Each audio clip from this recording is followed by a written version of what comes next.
Last week, as I sat right here in this same chair on this same set, you may or may not know that I did the entire show on how, for the last 15 years,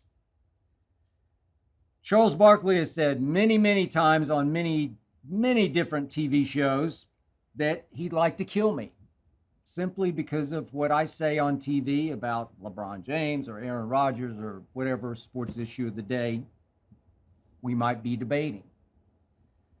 Again, unfortunately, I've never met Charles Barkley. He never crossed my path, nor I his path while I was covering sports as a newspaper reporter / columnist.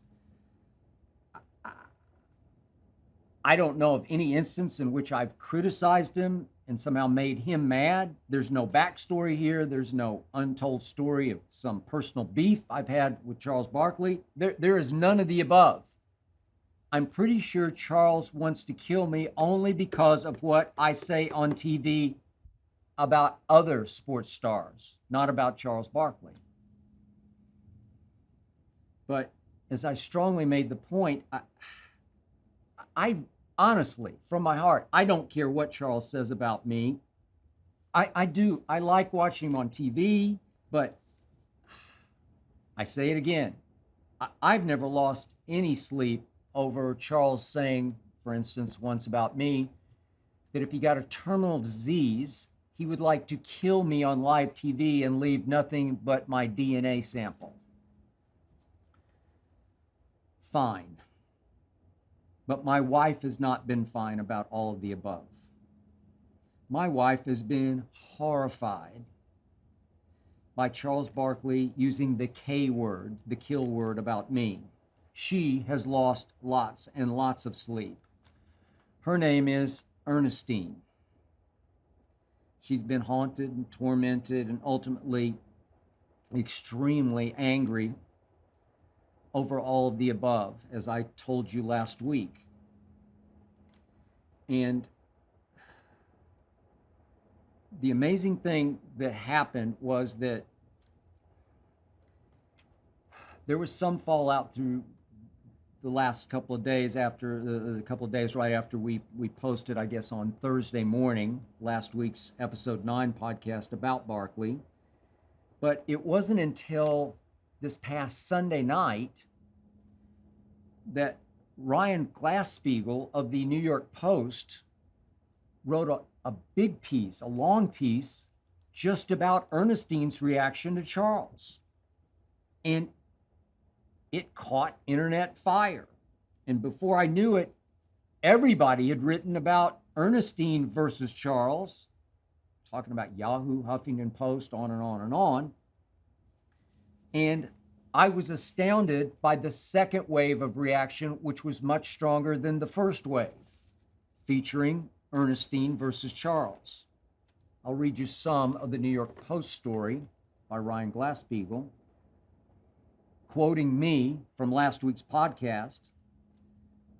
My wife Ernestine has believed for 15 years that Charles Barkley is nothing but a sick individual. To her, he is just pure evil, that he is depraved, that he is a scumbag. And she fears that one day Charles will somehow inspire some other nut to end my life. And this haunts her, this hurts her, because she believes that in the end, Charles Barkley would have my blood on his hands. And I concluded in last week's podcast, if this was Charles' goal from the start, then I congratulate him because he has hurt my wife deeply.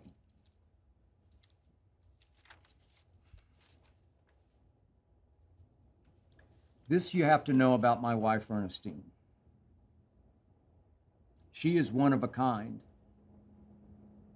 She is a flat-out firecracker. Native New Yorker, born and raised.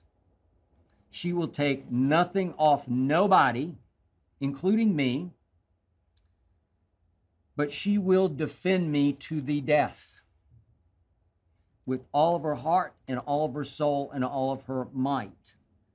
She's gotten so angry about Charles Barkley. Remember, this is going back over 15 years worth of relentless consistent K-word attacks on me on other TV shows, and also including Charles's Inside the NBA. She's gotten so angry that she says, I'll fight him. I'll fight him for it. You can't fight him. She's about a third of Charles.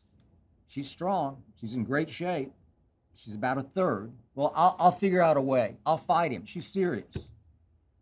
I'll kick him. I'll do something.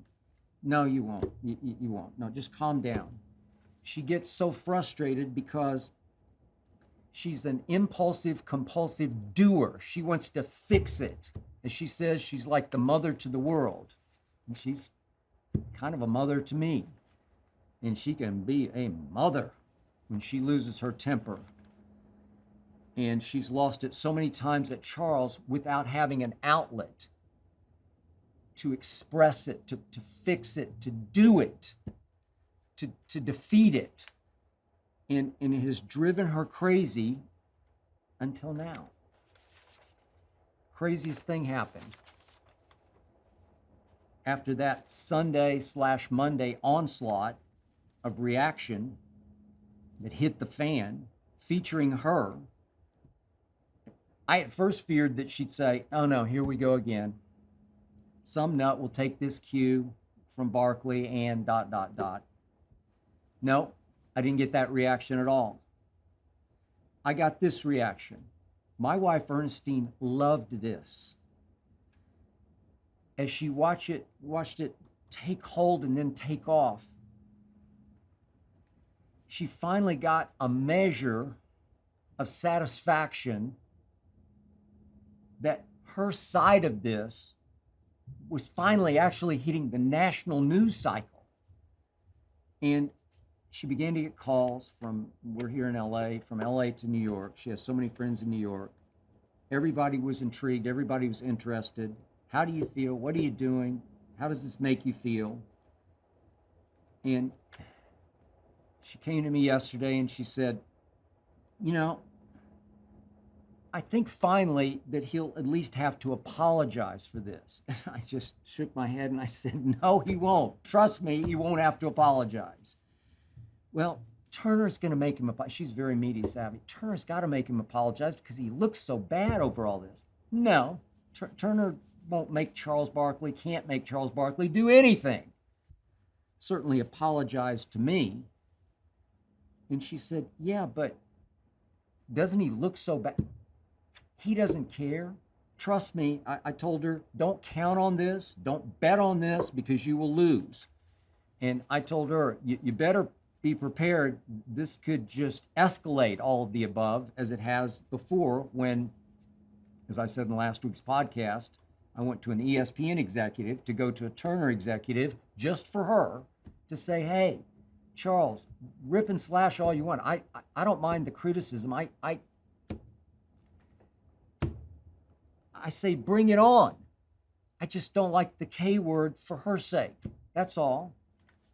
When our moms were alive, my mom, her mom, they didn't like it either. They're now no longer with us. Now it's just Ernestine.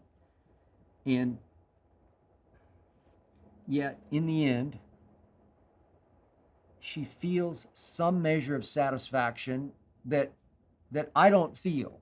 But for me, if this is the end of all of this madness and this mess that Ernestine and I have suffered through for 15 years, at least there's this one silver lining that my wife feels like she actually was able to do something about it through me and through this Skip Bayless show that I'm able to do now. I love you, Ernestine, with all my heart and soul and might. I hope you enjoyed that video. You ready for more? Make sure you click that subscribe button for all the exclusive content from the Skip Bayless Show. And don't forget to check out the full episode of the show wherever you get your podcasts by clicking the link in the description.